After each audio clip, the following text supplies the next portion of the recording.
Hi, everyone, and welcome to the Eagle One Group presents Buying a Home. The Eagle One Group is proudly brokered by TD Realty. I want to thank you for watching this video and learning a little bit more about what it takes to buy a home. A little bit about the Eagle One Group. We were founded in 2020. We got over 53 years of experience, over 35 million homes transacted so far. We work with a great broker at TD Realty that has a local expertise, but it definitely has a global reach. A little bit about me, guys. I started all the way back in 2003 with Remax, closed my first transaction that fall. I moved over to a company called MLS Realty in 2004, where I was a top agent for them until 2007. When the recession hit, it kind of bit me a little bit, and I stepped back until I came back to Keller Williams in 2014.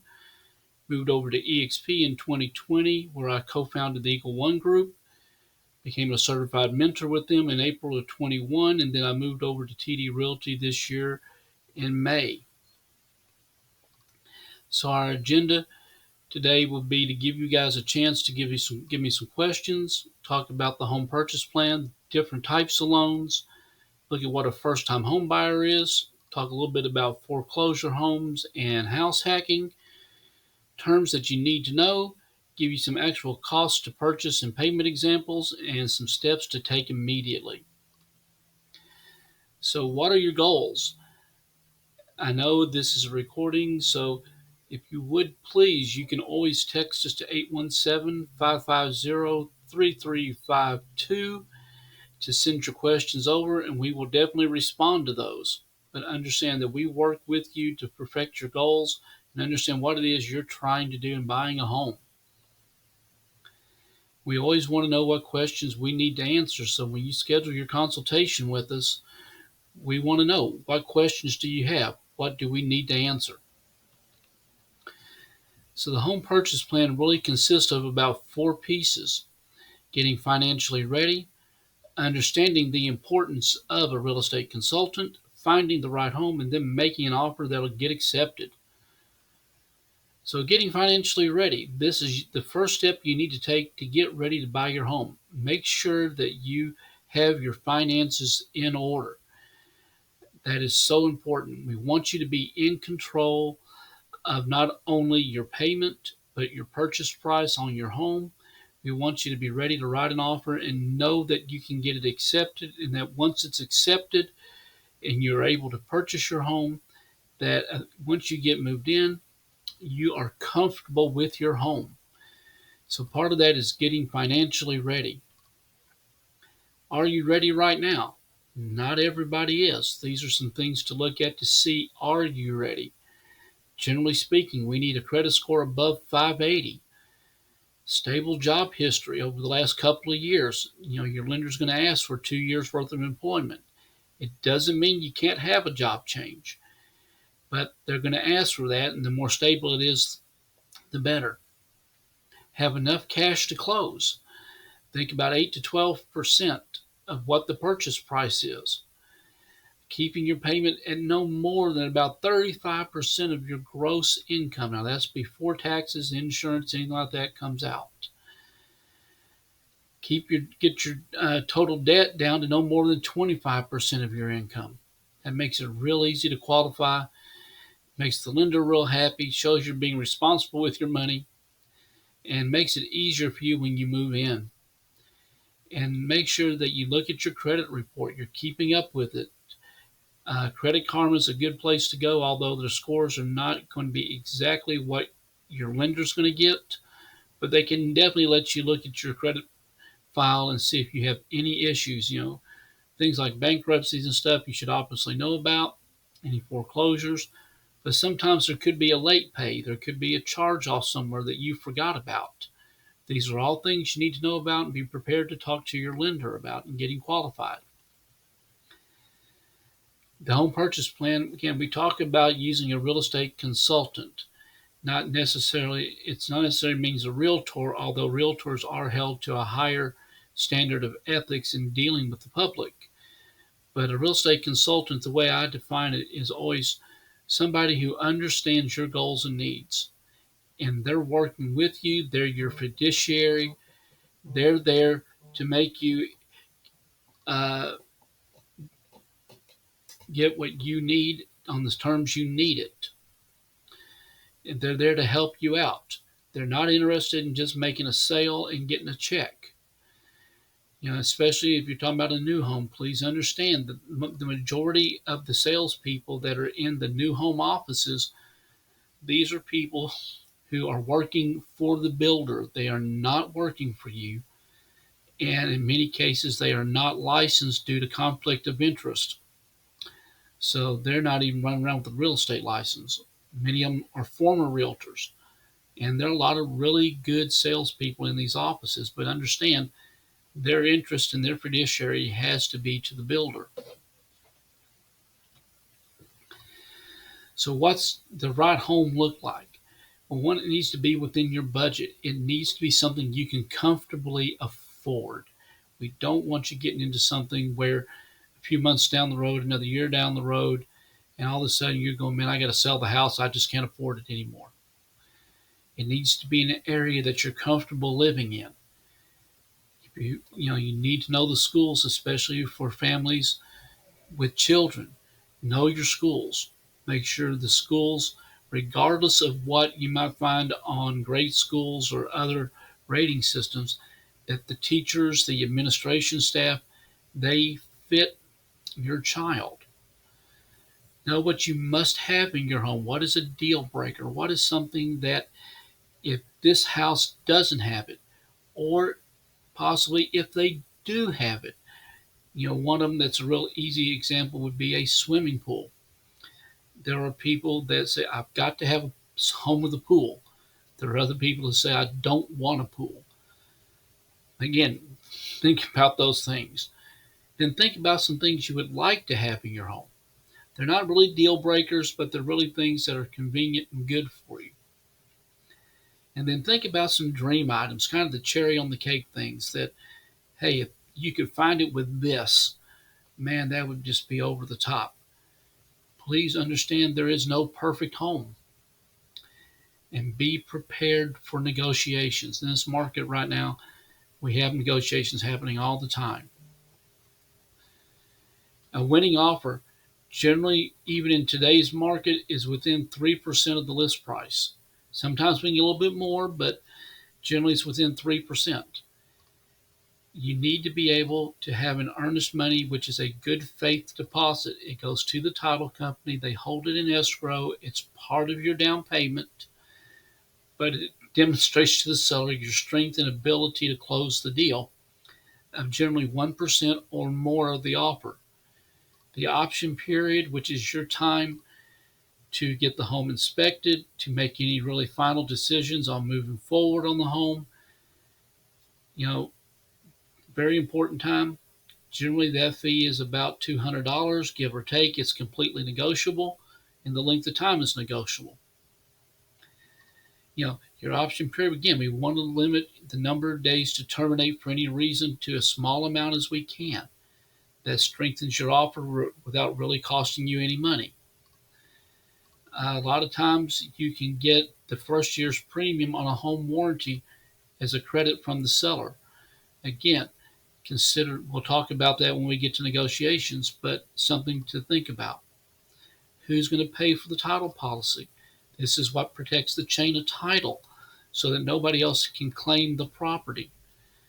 Is there a survey of the property needed? The title company and or the lender is going to require a survey.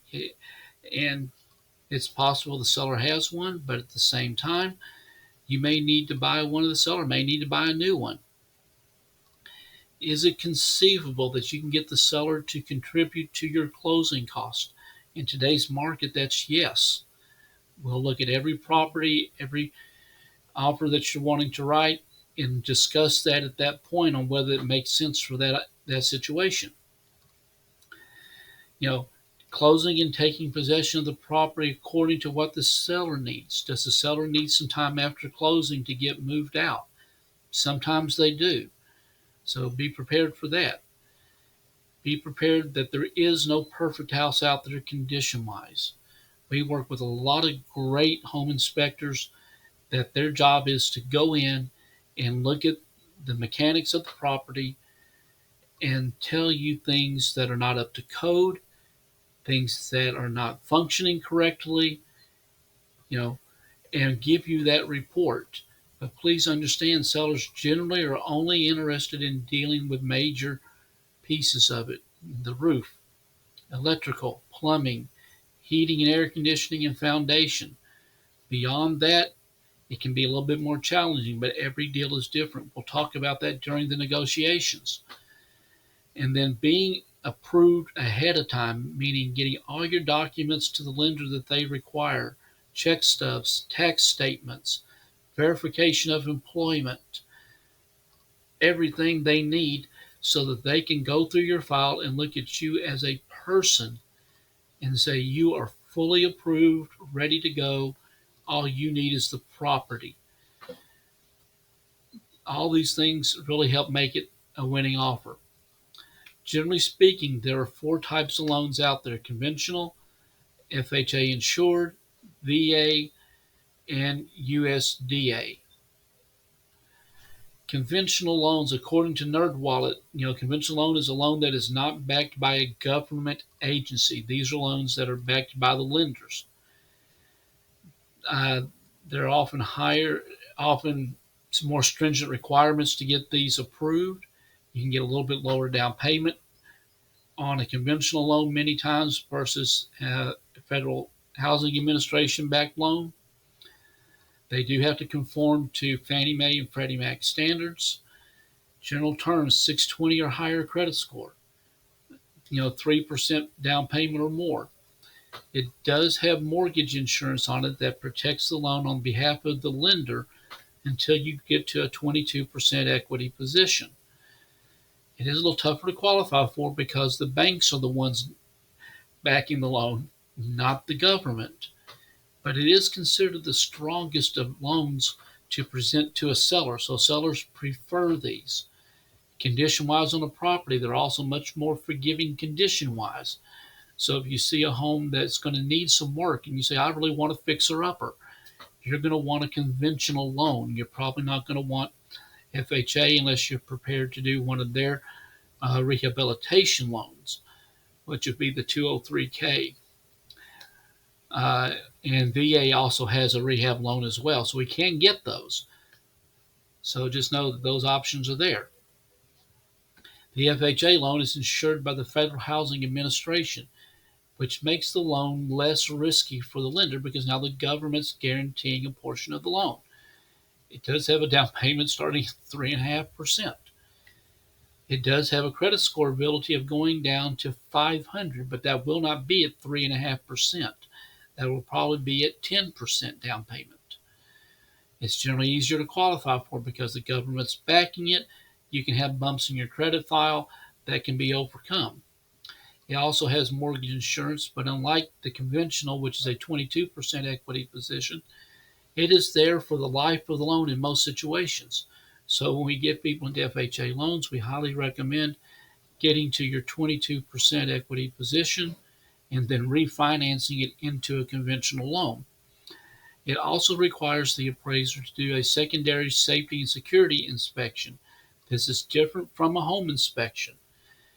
This is there to make sure the home is habitable and meets FHA standards. And so sometimes we'll get into a situation where we think we're okay, and then all of a sudden the appraiser comes back and says, well, here's the value of the home, but it's subject to these repairs being made, in which case then we have to go in and negotiate with the seller to get those done. The VA loan is it's guaranteed by the U.S. Department of Veteran Affairs. We love VA loans. We love our service members and our military. Guys, we thank you for your service ahead of time.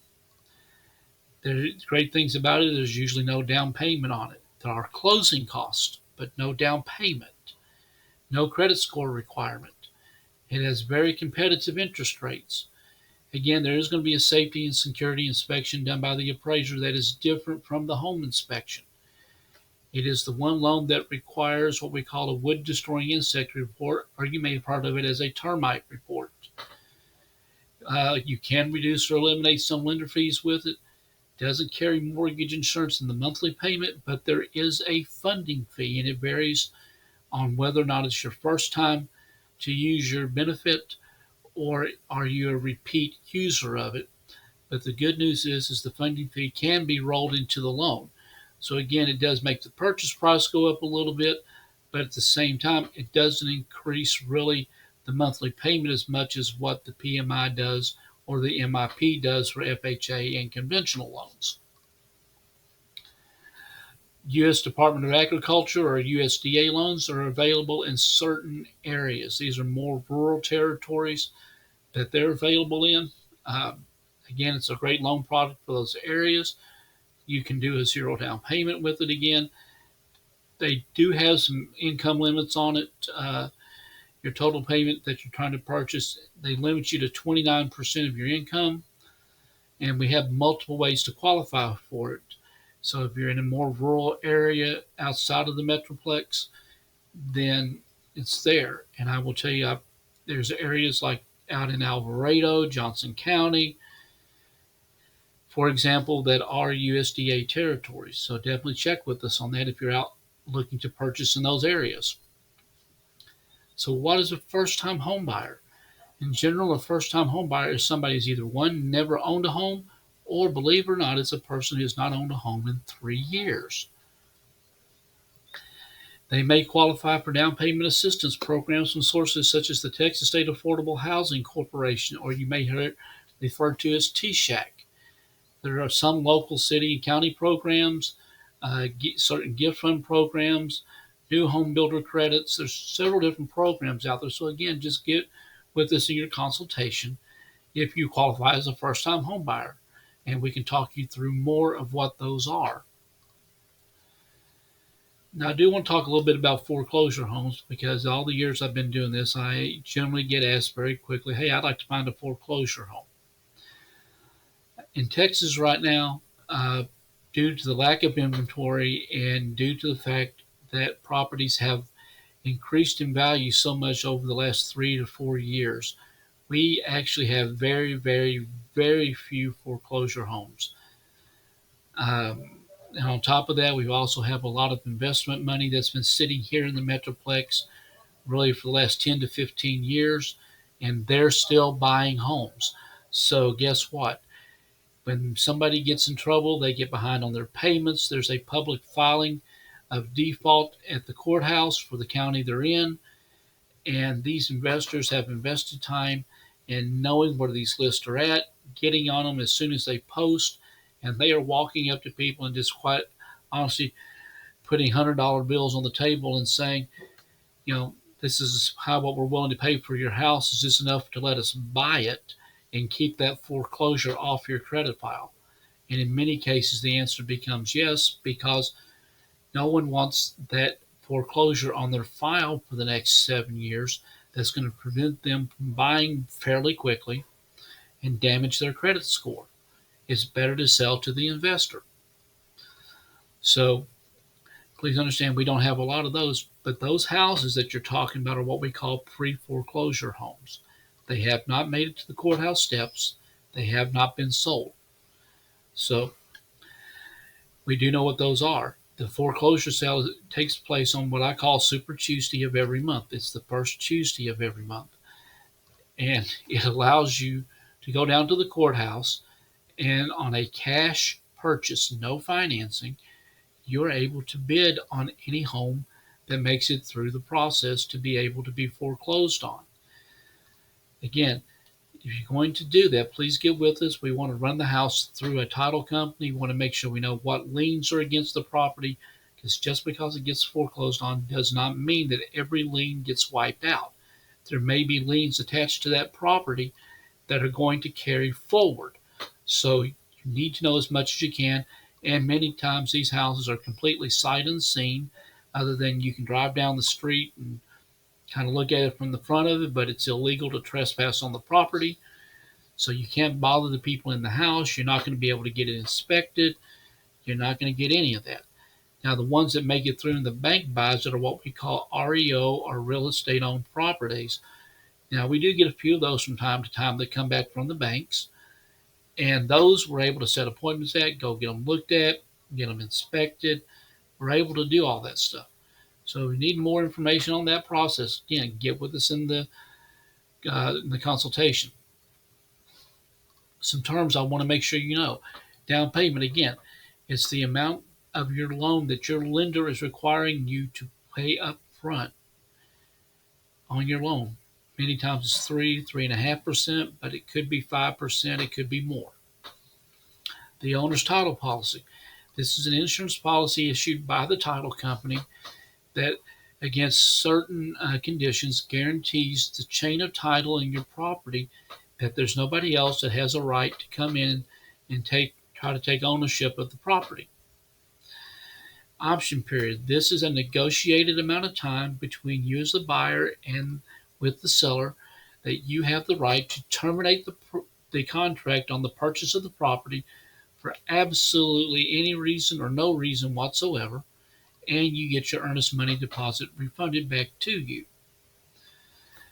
Again, earnest money is your good faith deposit that says, hey, I intend to perform according to the contract that we have agreed to. Like I said, it's typically 1% or a little bit more of the purchase price. There are many places throughout the time you're under contract that as a buyer, you are protected still beyond the option period that will allow you to still get your earnest money back. And again, we'll go through those in more detail in your consultation. So let's talk about some current market conditions. The market has been shifting over the last year. Interest rates have moved back up to what I consider to be a more normal interest rate. A lot of people are saying, well, interest rates are high right now. The truth of the matter is that even at 7% as a bench, we are still 3/4 of a point underneath the historical average.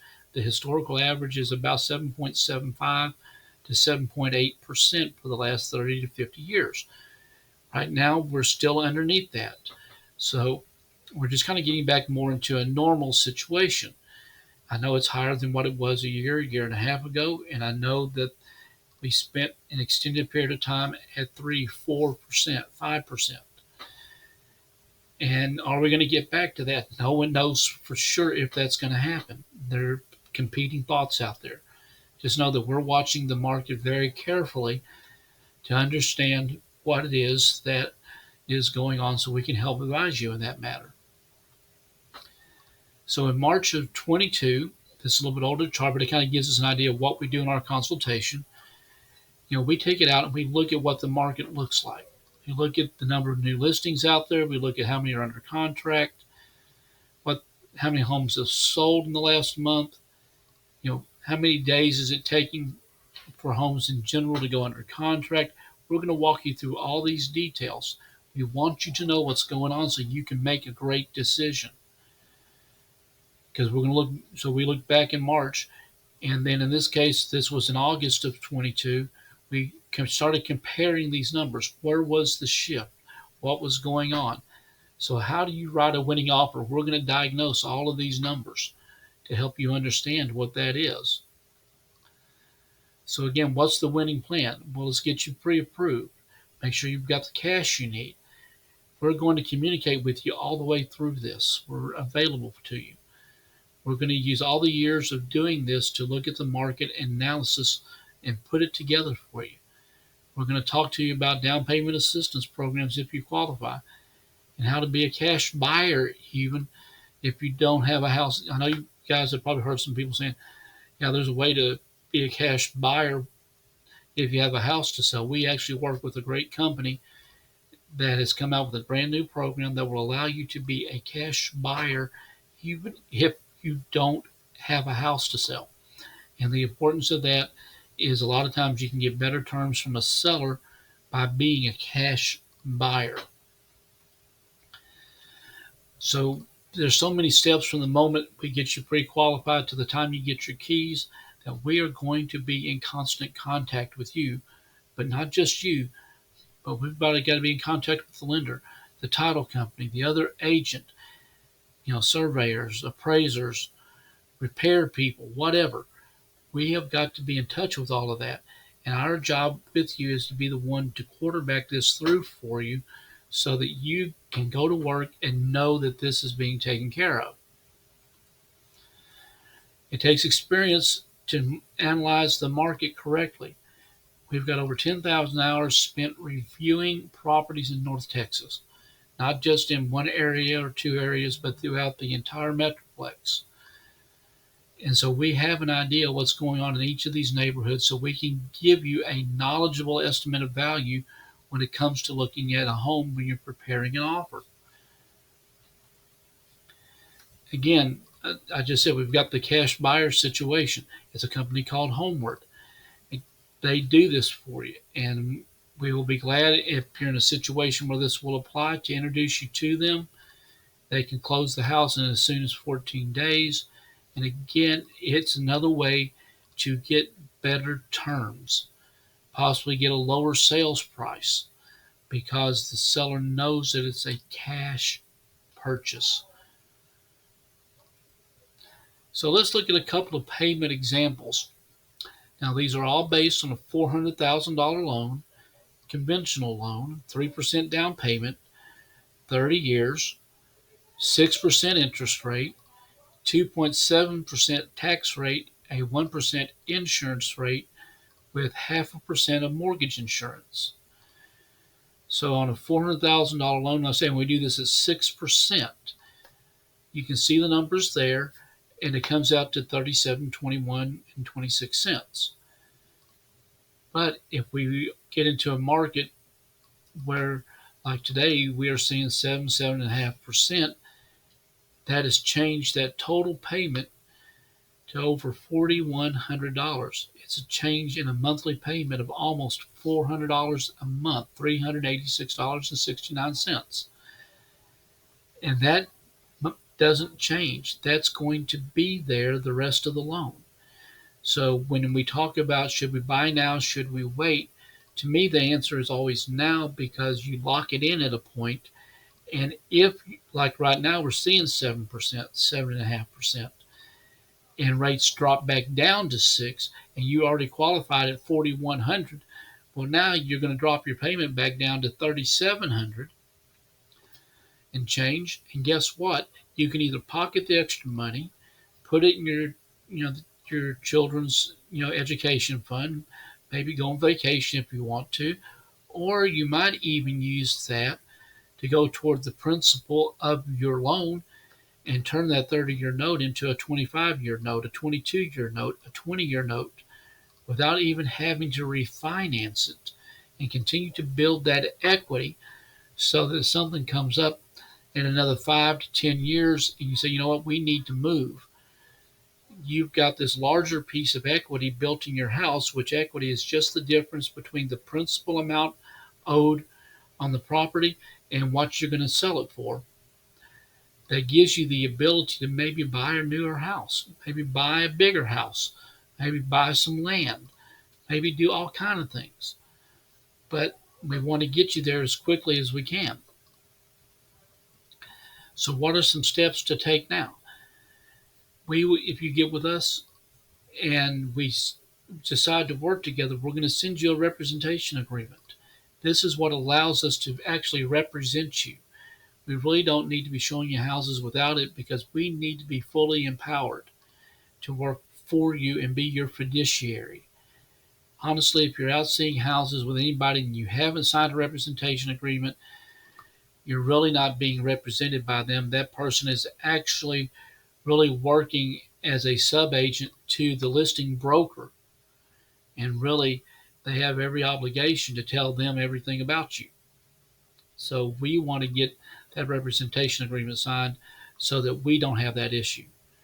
Keep your finances normal. During the time you're qualified, don't do any major moves on your credit and your finances without talking to the lender. Just keep being normal. We want to get you pre-approved with your lender. Keep saving money and be ready to look and make decisions quickly. So if you have any other questions, you can reach us at 817-550-3352. Call or text that or email to the Eagle One Group at gmail.com, and we look forward to hearing from you.